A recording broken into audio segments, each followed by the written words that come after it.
పెళ్లి కాక ముందు కానీ పెళ్లైన తరువాత కానీ ఎవరైనా ఆడదానికి రోజు దక్షిణామూర్తిని సేవించే లక్షణం ఉంటే ఆవిడ కడుపున జగద్గురువులు పుట్టినా ఆశ్చర్యం లేదు.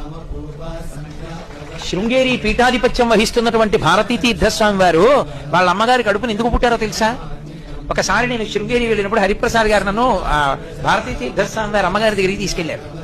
ఆ మహాతల్లి ఎంత ప్రేమైకమూర్తో ఆవిడ జగద్గురువులకు తల్లి. ఆవిడ నా క్యాసెట్లు వింటుంటారట. అంతకన్నా నా జన్మకి ఇంకేం కావాలి, సౌభాగ్యం. ఆవిడ నాతో మాట్లాడుతుంటే నేనన్నా, అమ్మ ఒక్క మాట చెప్పండి చాలు, జగద్గురువులు మీ కడుపున పుట్టారంటే ఏదో ఉంది, మీకు తెలిసి ఏం చేశారమ్మా, ఇది కారణం బహుశా.